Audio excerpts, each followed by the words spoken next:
And joining us now is Mark Dow, portfolio manager at hedge fund Pharo Management. He's also a former economist at the IMF and the U.S.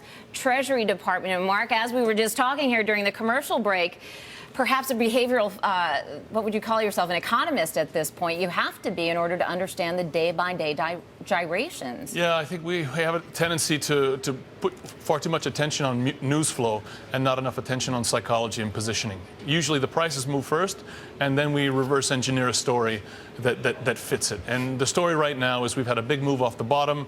We came out of the IMF meetings in Washington a couple of weeks ago, and the Europeans were saying, no, Greece doesn't need a deeper haircut, and no, we don't have to recapitalize the banks. Then they came around to the recognition that these things were indeed needed, and we got a big rally on the basis of that. Now that we have that rally, we're worried about, are we going to get disappointed in a week's time or so when the Europeans have to deliver on their intention to provide a plan? And so we're very sensitive to any adverse movements in the stock market and in the currency markets, and that's what we saw today. Mark, you oversee basically a global macro hedge fund, right? So you can trade in any asset class. You can go long, you can go short, you can take leverage, you can sit in cash. How do you play this kind of market? You almost have to be able to be a mind reader, right? If it's really about behavioral reactions and positioning, how do you make money in a portfolio with that? Well, typically, what you want to do is you want to find a place where the psychology and the positioning of the market line up with a fundamental view that you have. And those don't show up every day, but those give you the entry points where you can hold on to a position. As we like to say at Pharo, you need conviction, you need an idea, you need conviction, and then you need good risk management. You need the idea so that you know what you want to do. You need a good entry point so that you can have that conviction and you can hang on to it. And then you need to size it right in your portfolio so that you can hang on to it. What markets are the best in which to do those right now? Is it stocks? Is it currencies? Is it bonds? Is it commodities? These are concepts that apply to really all markets. It's more about risk management and the way you take care of your business. But I think right now, it's hard to get into bonds because the yields are not that attractive, but yet the growth prospects are pretty bad. Currencies, they move around a lot and they provide a lot of trading opportunities, but the horizon isn't clear enough. We don't have enough vision out into the future to say, okay, I'm going to make a bet here and try and ride it the next 6 months. So you have to be a little bit more tactical and a little bit less strategic. And what do you think about stocks at this point? Are you looking at stocks in the U.S., stocks in Europe? You know, the problem with stocks right now is that even if Europe fixes the financial issues in front of it, it won't solve the growth problem. In fact, if it fixes the financial problems, the growth prospects might get worse. Why? Because the Europeans are hell-bent on fiscal adjustment, and that's going to make the growth path a lot uglier. In fact, you know, we saw a while ago that Greece undershot its targets on the fiscal side. Why? Because growth was bad. News out of Spain, growth is underperforming what they'd forecast. Just today out of Portugal, same thing. We're going to see more and more and more of this.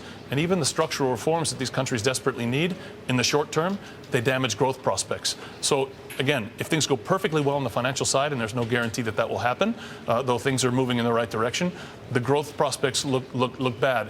So right now we're rebounding because people feel better that there's not imminent systemic collapse.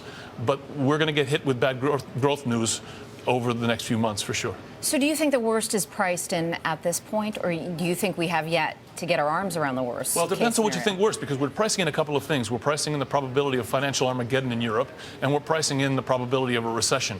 I think we've been pricing out or reducing the probability of financial Armageddon in Europe over the past couple of weeks, right?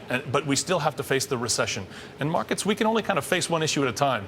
I like to say we're really good at belated overreaction. We ignore something until then it's right in front of us, and then we obsess over it. And we've been obsessing over the European issue. If and when we clear that, then we're probably going to start focusing on growth. All right, so if and when we clear, which is a big if and when, but let's presume that we figure out what we're going to take haircuts on, right? We all agree that Greek bonds are going to take a haircut of 50% as a hypothetical.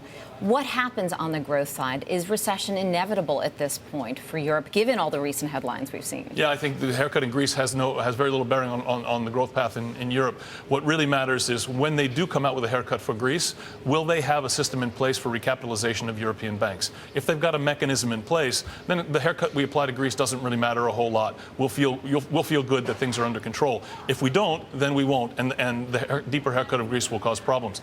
The growth issues come from really the fiscal adjustment in Italy, the fiscal adjustment in Spain, the fiscal adjustment in France, the fiscal adjustment in Portugal. Exactly. And all of these countries, and Germany's not willing to offset that with fiscal stimulus. A lot of the mindset really is, and we have it the same thing in the United States, more austerity, reduce the debt. And people are not really cognizant of the short-term damage damage that that does.